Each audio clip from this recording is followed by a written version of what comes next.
আমার নতুন নতুন রেসিপি রাঁধতে খুব ভালো লাগে। আর আজকে নিয়ে এসেছে বাজার থেকে কাতলা মাছ, আর এটাকে আমি রান্না করব রেজালা।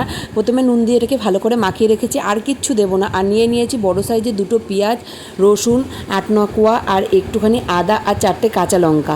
আর নিয়েছি পোস্ত 1 চামচ, আর নিয়েছি চালমগজ 1 চামচ, আর নিয়েছি 4-5টা কাজু, আর একটু টক দই নিয়েছি 1 চামচ। এটাকে ভালো করে ফেটিয়ে নেব। টক দইটাকে ভালো করে ফেটিয়ে রেখে দিলাম। আর তারপর ওই বড় সাইজের পেঁয়াজগুলোকে ভালো করে কুচিয়ে নিয়েছি। আর আমি কড়াই বসিয়ে দিয়েছি উনুনে, আর 2 কাপ জল নিয়েছি তাতে, আর একটু নুন দিয়ে জলটাকে গরম করে পেঁয়াজগুলো দিয়ে দিয়েছি। আর পেঁয়াজটাকে ভালোভাবে সেদ্ধ করে নেব, ঢেকে রাখবো কিছুক্ষণের জন্য। আর পেঁয়াজটা সেদ্ধ হয়ে গেলে ঠান্ডা করে নেব। আর তারপরে আমি একটা কড়াই বসিয়ে দিয়েছি, তেল দিয়ে দিয়েছি। তেলটা গরম হয়ে যাওয়ার পর আমি মাছগুলোকে, যেই নুন দিয়ে ম্যারিনেট করে রাখা মাছগুলোকে আমি ভাজার জন্য দিয়ে দিয়েছি।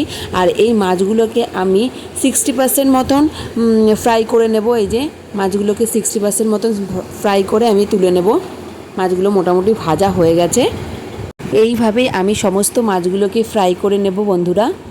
এই যে একবার মাছ আমার ফ্রাই করা হয়ে গেছে, আর বাদবাকি মাছগুলোকে এইভাবেই আমি ফ্রাই করে নিয়েছি। মোটামুটি আমার সব কমপ্লিট হয়ে গেছে। আর তারপর তেল কিছুটা কমিয়ে রেখেছি, আর ওর মধ্যে ফোড়ন দিয়ে নিয়েছি মৌরি, আর শুকনো লঙ্কা, আর গোটা গরম মশলা, দারচিনি, 2টো এলাচ, গোলমরিচ, আর লবঙ্গ। আর সেদ্ধ করা পেঁয়াজটাকে মিক্সারে বেটে নিয়েছিলাম, সেইটা ওই তেলে দিয়ে দিয়েছি। এটা যেহেতু সেদ্ধ করা ছিল, তাই আমি এটাকে বেশি ফ্রাই করব না।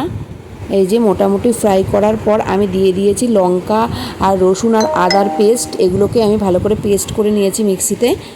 আর এর মধ্যে দিয়ে নিয়েছি 1 চামচ জিরার গুঁড়ো, আর 1 চামচ ধনিয়া পাউডার, আর 1 চামচ কাশ্মীরি লঙ্কার গুঁড়ো। কাশ্মীরি লঙ্কার গুঁড়োটা অপশনাল, এটা আপনারা দিতেও পারেন, আর না ইচ্ছে করলে নাও দিতে পারেন। এটা না দিলে কোনো ব্যাপার না, আমি কালার আসার জন্য দিয়েছি। আর কিছুটা নুন দিয়ে নিলাম। আমি যেহেতু পেঁয়াজটাকে সেদ্ধ করেছিলাম নুন দিয়ে, তাই আমি বেশি নুন দিলাম না। আর তারপরে আমি চালমগজ কাজু পোস্তর পেস্টটাও এর মধ্যে দিয়ে দিয়েছি। এই যে তেল ছাড়া শুরু করে দিয়েছে।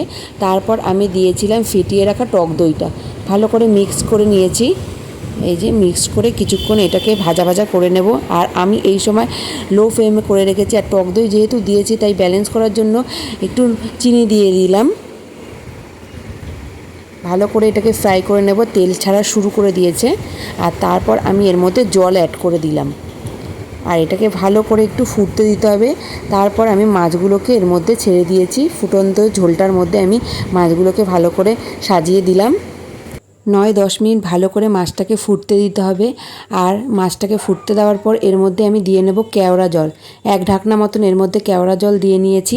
আর তার মধ্যে দেব হচ্ছে সানরাইজের গরম মশলা। আর এটাকে কিছুক্ষণের জন্য আমি ঢেকে রেখে দেব। প্রায় 5-10 মিনিটের মতন আমি এটাকে ঢেকে রেখে দেব। কিছুক্ষণ পর আমি ঢাকনাটা ওপেন করে দেখলাম, আর এই যে আমার রেজালাটা রেডি হয়ে গেছে, তেল ছাড়া শুরু করে দিয়েছে। আর আমি যখনই বাড়িতে একটা নতুনত্ব রেসিপি তৈরি করি, তখন তোমাদের সঙ্গে আমি শেয়ার করার চেষ্টা করি বন্ধুরা। তোমাদের যদি ভালো লাগে অবশ্যই আমাকে একটা কমেন্ট করে জানিও, আর বাড়িতে একবার তৈরি করে দেখো রেজালাটা। ভালো লাগলে একটা লাইক করে দিও, আর কেমন হয়েছে আমার ভিডিওটা আমাকে জানিও। টাটা বন্ধুরা।